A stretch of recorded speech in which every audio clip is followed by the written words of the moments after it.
Today is an amazing day, and I am super excited, y'all, about my special guest today who is going to grace the stage. Oh my goodness, this is going to be great. This is going to be good. This is going to be amazing, and I am full of joy. So without further ado, y'all should not wait any longer. Going to have my girl to please join me on stage. What's good? My name is Nia Mitchell. I currently attend Indiana University Bloomington, majoring in community health in hopes of becoming a physician assistant. Oh my goodness. Hi, Nia girl. Hi, how are you? Thank you so much for being with me today and your willingness to join me on the What's Good from the Desk of the Therapist podcast. You have an amazing story, a unique story, and I thought that it would be awesome for you to be able to share this with our audience. Most specifically, when I think about your story and the current title that you hold, I'm like, oh my goodness, I want to share this with our youth, with our young ladies who are having some of the challenges maybe that you can relate to, and then just share your journey of success with them along the way. So can we still say that you are the current Miss Circle City Classic? Yes, we can. Yes. Yes. Oh my God, I got Miss Circle City Classic, y'all. This is awesome. Okay, but I know that you have not always held that title of Miss Circle City Classic. So Correct. How does this happen? Take us back. Tell me a little bit about your journey and how you found yourself in this space. Okay, perfect. So first, I always grew up with the Circle City Classic Parade. My mom and dad always took me every year, the annual parade. For the Circle City Classic part, it all started with my older sister. Actually, someone from school recommended her, and then she went through the process. She did not win, but she still gained a lot from it. She gained confidence. She learned how to publicly speak, and she just picked up her vocabulary. And it was something that kind of inspired me because she was more like me as well. So she kind of forced me to do it in a way, but I was like, I'll do it. And then I got long-lasting relationships. I learned networking skills. The process is pretty much, people think it's like a pageant per se, but it's not. It's not about beauty. It's really beauty within. It's based on an essay, your formal presentation, which is how you introduce yourself. You also have to do a fashion show and dance that's not graded. And then you also have to have an interview with the judges, and they kind of fill you out a little bit. So it all started with the first meeting, and they just tell you about everything, and then you just go through the process. And yeah, that's pretty much what I did. For the actual day, I was really nervous because everybody in there knew that I didn't want to win. And that because I just didn't want to make that my main goal. I felt like if I went in saying I wanted to win, I was going to be disappointed if I didn't. So I felt like I just stayed humble throughout the whole thing. Deep down, of course, everyone wants to win, but I didn't want to make that my brand. I didn't want to go in there saying, I want to win, I want to win, I want to win. And that's pretty much what I did. And that's why at the end, when I did win, it shocked me. And it just felt better knowing that I had a different kind of approach to it rather than a cocky kind of way, just something that was fun for me. And then it just became a benefit. Oh my goodness, that is awesome. So congratulations to you. Thank you. But I want to hear more about that. But before we do, can we back up a little bit, right? How does someone evolve to become a Miss Circle City Classic? And I understand the process, right?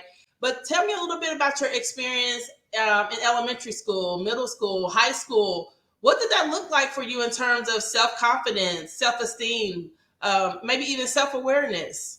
Okay. Back in elementary, I was very confident little girl for sure, I would say.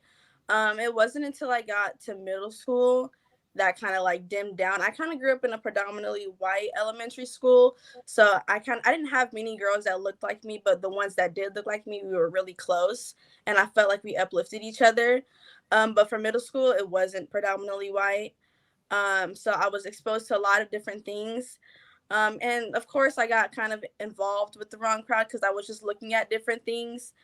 And I quickly understood that that's not what I wanted to be. And I felt like that kind of made me become insecure for like a little bit. Awesome. Thank you so much for sharing that. So you mentioned a little bit about you took kind of a turn in where you were connected to the wrong crowd and you weren't being necessarily your best self. So what did that look like? What were your behaviors? How did that happen? Do you believe you were trying to fit in and just maybe find your way? But talk me through that a little bit. I would definitely say I tried to fit in. I wasn't misbehaving, but I was just becoming friends with people that weren't doing the right things, fighting and things like that. Because I felt like my generation glorified those kind of people, and the people that were like me, quiet. I was still confident, but I was still quiet to myself. They didn't really care about people like that. And I feel like in middle school, you're struggling to fit in and find yourself. But I think everyone's also struggling. So we're like a bunch of like mice running around trying to figure out what's in and what's not. So I feel like that took a major toll on my confidence because I was very insecure about being myself because I saw what was glorified. But once I got to high school, it quickly changed, and I realized what like the good path was because I feel like in high school, like it's still a little bit immature, but I feel like most of the time it's mature. Um, and I just felt like it took me through the high road, especially with being on the cheer team on varsity. So I had older Yeah. teammates, and the older teammates kind of guided me through rather than being with like people that were my age, freshmen, that were just still doing things that they were doing in middle school, trying to fit in with people that weren't doing the right thing. Yeah, awesome. And you know what? It's crazy because listen to your story. We talk about being able to relate. And I remember it just took me back to being raised in California. So I always tell people that I was raised in California, right? I'm a Valley girl. Also was a cheerleader. So you know what this means, spirit Mm. fingers, right? Um, Comparable to your story in California, growing up in the area that I lived in, I think there may have been only four other black students in my school. So again, it was predominantly white. I talked extremely proper at that time. And so we moved from California to Indianapolis, Indiana. So I literally went through a culture shock, right? Right, Go from right, one environment where I'm the complete minority, as a minority, and then come to a completely different environment in the eighth grade where now you might have four white right. students in the school. And so being able to adjust, how did you adjust? What did that look like for you? Because I know for me, I had to try to fit in. I talk super proper. I remember even practicing like slang and being in the mirror, trying to lose my accent and trying to lose some of that. I remember one day even calling one of my friends and they're like, hey, it's a white girl on the phone. And when I think back now, just being able to adapt, to conform, just to make your life a little bit easier, right? Because the Right. reality is when you're there, it's just you. So, what was your experience like in that environment? And did you experience any hardships or difficulty in that transition? Yes, actually. So yeah, growing up in a predominantly white area, once I got to middle school, I was called like white girl and whitewashed. And looking back at it, I wasn't whitewashed at all. I just talked proper and I just wore like, different kind of clothes. And I think that's a really big problem in the black community is like when you see someone that's not acting, let's say ghetto, that it's just looked at as like you're uppity or you're whitewashed, but it's really not that. It's just being normal, I guess. I don't know. But I don't want to invalidate anyone else's aesthetics or Absolutely. anything like that. But just when people invalidate me, that's what I really dealt with growing up, which is being called whitewashed a lot. Um, and that kind of made me want to force myself to be friends with the people that were glorified in my school, people that were doing bad things such as like fighting. And I didn't want to fight, I just kind of wanted to be around them so that people could think of me how they think of them. But I quickly realized, that's not the way to go, but it did take me a while. I did do like practice little slang things as well, things to say. I started like typing different. on Snapchat and stuff. I don't even say that kind of stuff. Like, why are you typing like that? But I would just like say different things I wouldn't normally do. And then I would also say COVID was my 8th grade year. So I got my 8th grade year cut short. So I think that also helped me a lot because I was able to self reflect before I went into high school. I don't think people talk about that enough. Because I think that if I would have went straight from 8th grade to high school, it would have been a way different story. And then another thing that kind of took me to realize was how quick everyone kind of turned on me. I had like a few friends in middle school, and I'm just doing what they're doing, but I guess like when I do it, it's a problem because I'm not really like that. So they all tried to get me, and I was like, I gotta change my ways, like, and I did. Right after that, I was like, yeah, that's not me. So I quickly changed my ways after that. I think that's awesome. Thank you so much for sharing that story because even with it, you think about transitioning just to survive essentially, Yeah. to adapt, to cope, to lessen or reduce the stress and anxiety that you experience in that environment. When you don't have that safety net of your parent or that place of refuge. But if your mama, and I know your mama, if your mama was anything like my mama, she was at the school trying to fight the kids. Mm-hmm. Yes. You can't fight the kids.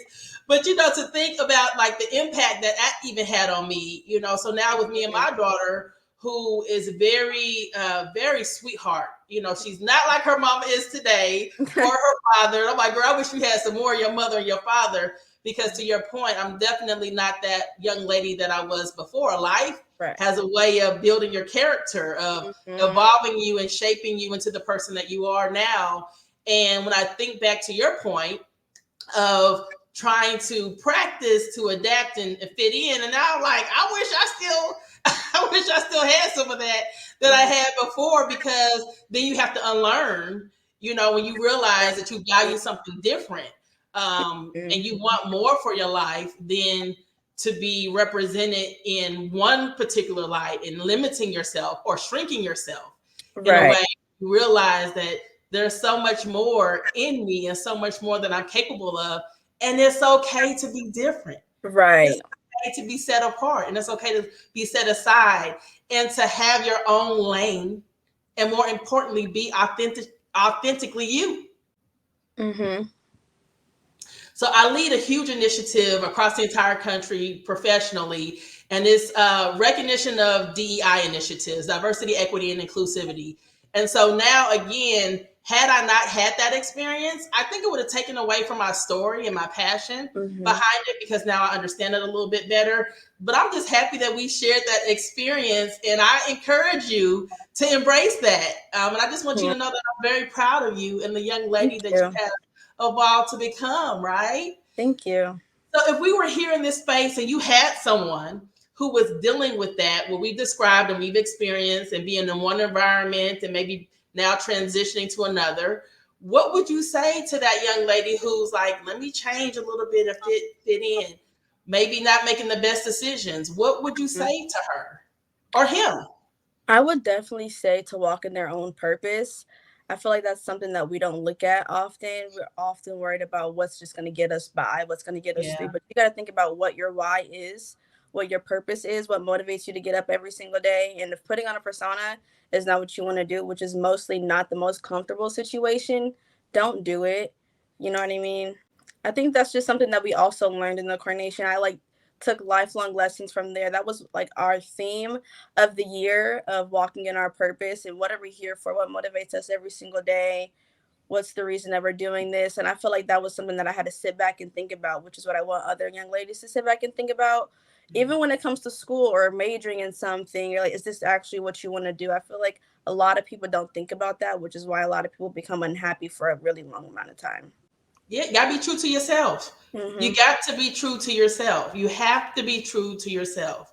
So talk me through the process. Okay. So is there an application? Like talk me through from beginning to end of how you become this Circle City Classic. Okay, so first, yes, there is an application that you have to fill out. I think you have to have a 3.0 GPA or higher in order to even be considered. You Okay. also have to write an essay on why you feel like you should be inside of the organization. What do you have to offer? They also look at how involved you are, so school activities, extracurriculars, clubs, anything like that.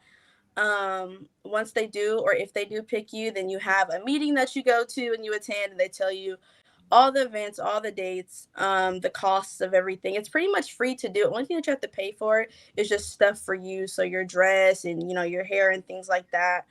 And then you just have practices in every Saturday. Ours were from 9 a.m. to 3 p.m. We would get there and we would do affirmations and we would just talk about our pits and palace, which a pit is something that didn't go well that week, and then a palace is something that went well that week.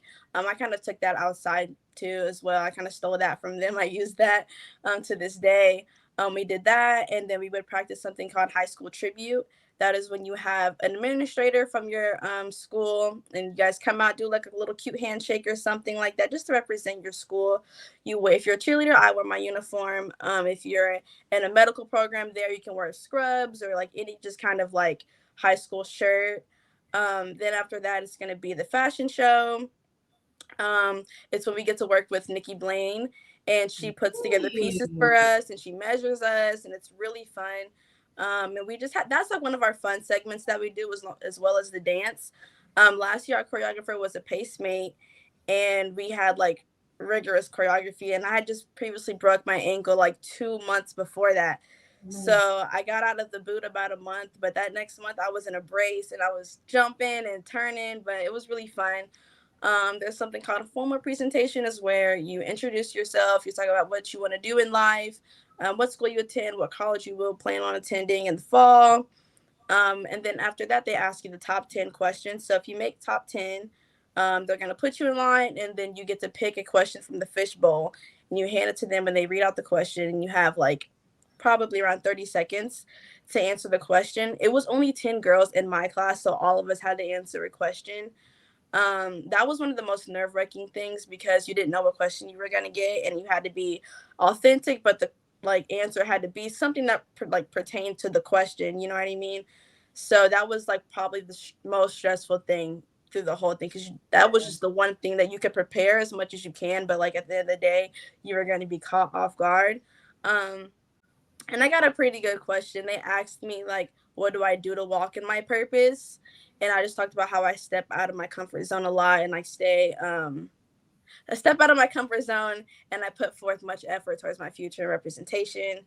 And then you walk off, and then at the end they start crowning. And yeah, that part is also really scary, because me, like I said, I didn't my first impression wasn't I want to win.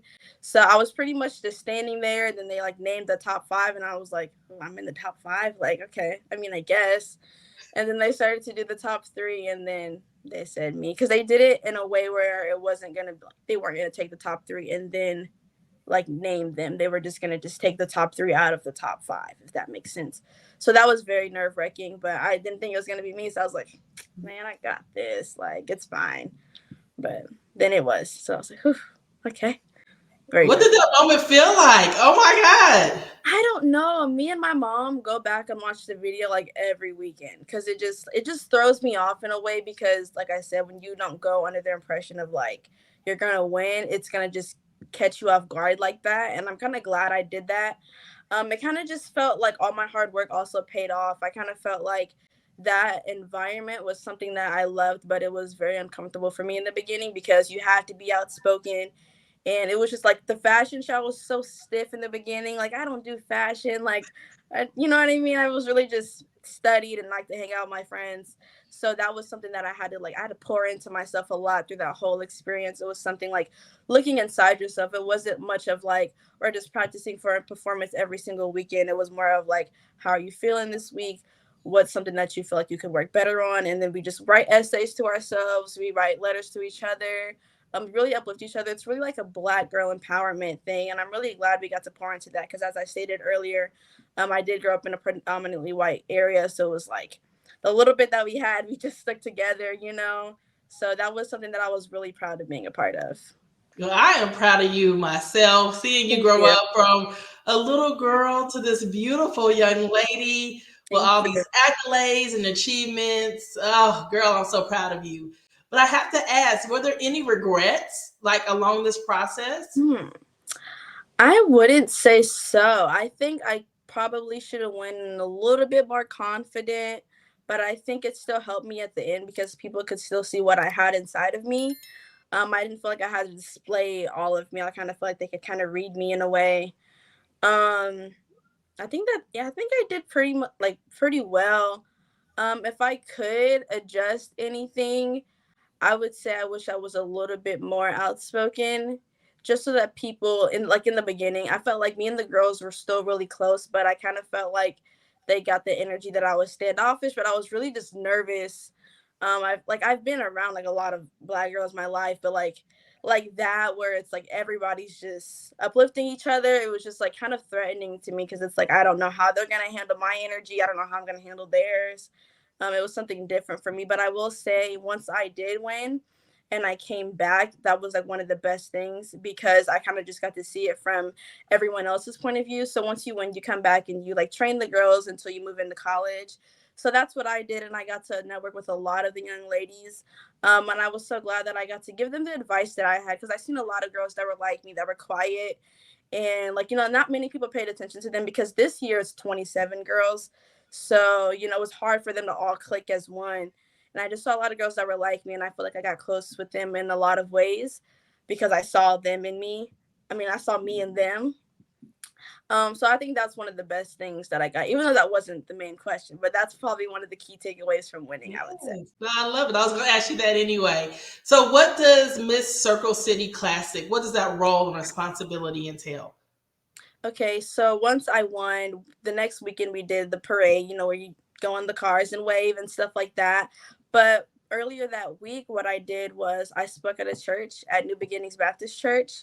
And I just gave a speech talking about thanking all the people that given us our scholarships and just talking about what being a Black young girl actually feels like. And then that weekend, I got interviewed by B Swift, and we just talked about the experience and things like that and just shouting out the organization. And then after that, as the years, not the years, but as the months go by in the summer, when we have our like summer fest and things like that, you really just do community service. You just network with a lot of other Black women or Black men. You just talk about their organizations. You just show interest, just things like that. That's pretty much what you do all the way until they find the new class of coordination. And then you just help them every weekend, talk them through things, give them advice, things like that. Now, I absolutely love, love, love, love, love community service initiatives. Mm-hmm. Love them. Love them. I engage my children in them annually. Mm-hmm. Again, leading the initiative that I lead at a corporate level. We were just in Sandestin this past week, and I made it a priority that we went to a homeless shelter and Yeah. served for a few hours.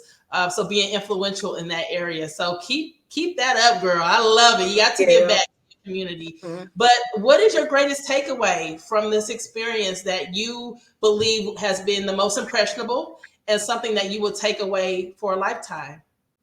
I was just gonna say the community service part actually, because with that I got really comfortable with it. So down in IU right now, I'm applying for a lot of organizations, community service chairs, and things like that because I was also involved in high school. But just the feeling in the Circle City Classic coordination, it was just like it felt like more of a community thing because of your people, and it's just like everyone just like loves each other. And I'm really glad I got that feeling because now I feel like I was taking that and going down to IU with it and just expressing my love in that way. I kind of want to say another key takeaway would probably be my networking skills. We also did the All Star Weekend in February, and we got to meet people like Matt Barnes, Kyra Epps. What's another one? Her name starts with a V. I know you know it too. Vivica Fox, yes. Vivica Fox. I was gonna say she's from here. Yes, I know, the queen. I don't know, man. We got to meet Vivica Fox and just get just insight on her as well. I really liked that, just meeting new people and getting advice from people that went through what we went through in a different way. We also met the CEO of Mael with the hair products.